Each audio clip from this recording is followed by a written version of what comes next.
Kia ora everybody, Chris Farhi here from the Bayleys Insights team. We've got Ankur Dakwale today to talk about the biggest news in New Zealand real estate over the past week. So let's get into it. Over to you, Ankur. So the biggest news that's happened, and it's been on all of our minds, is the OCR increasing by 50 basis points. So the OCR is now sitting at 2.5%, and the Reserve Bank is doing this to try and combat inflation. Now, in response to this, some banks have already increased their floating interest rates, but they're still sticking on their fixed interest rates at the moment. But some commentators suggesting that the fixed interest rates are already near their peak. It is interesting, strong movement on the floating rates, but yeah, to your point, no major movements or none that we're aware of in this couple of days after the OCR announcement around the fixed rates. So yeah, hopefully at peak, because that'll be cool.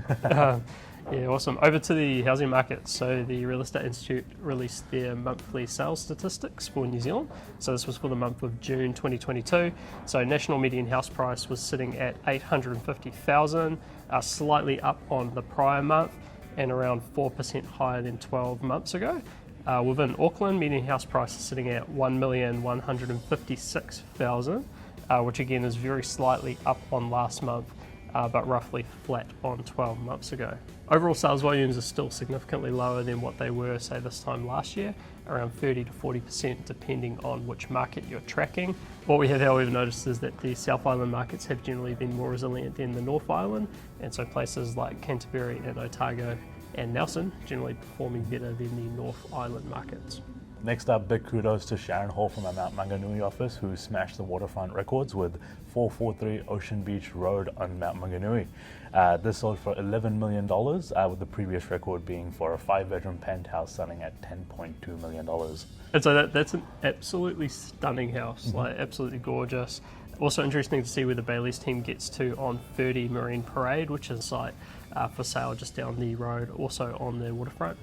So both really exceptional, but that particular site on Oceanbeach is just an amazing house, so we'll post a link to the listing in the description. Next up, we've got Foodstuffs North Island, who's gone through and axed covenants on 78 properties out of 135 across the North Island. And so these covenants were perceived by some to be impacting the ability for competing supermarkets to locate into those particular properties. And so they've gone through, they've axed the covenants on 78 properties, and they've also got some work in progress around removing others. Now, moving to South Island news, we've got Carter Group who have lodged a resource consent for South Island's biggest bulk retail centre planned for the Rolleston area. This is going to be called The Station, and it's going to have 50 stores and about 2,000 car parks on 18 hectares. It's going to be part of the iPort Business Park, and it'll be likely built in stages. This land is opposite a 6-hectare site where the new Costco is going to be built in South Island as well.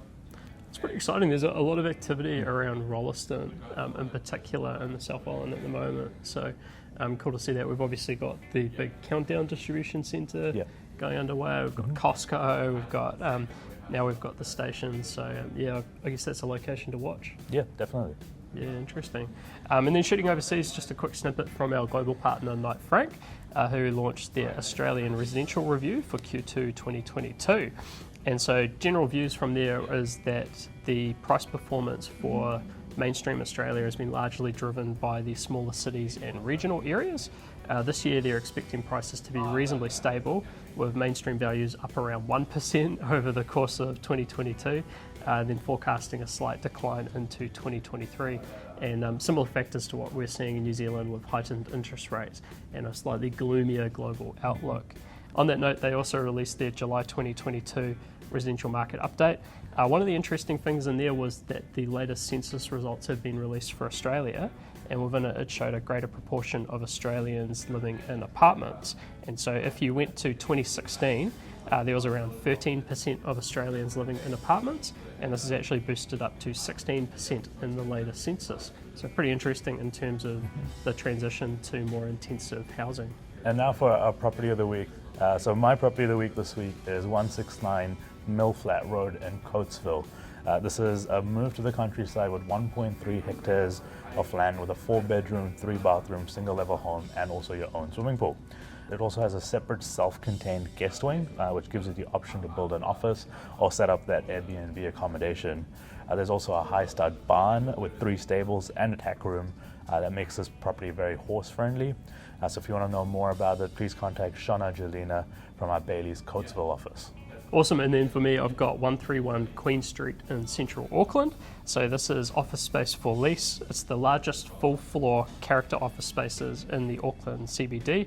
Major refurbishment underway, floor plates of up to around 1,250 square metres, ability to take multiple floors, overall super cool, premium quality, high starred, lots of light.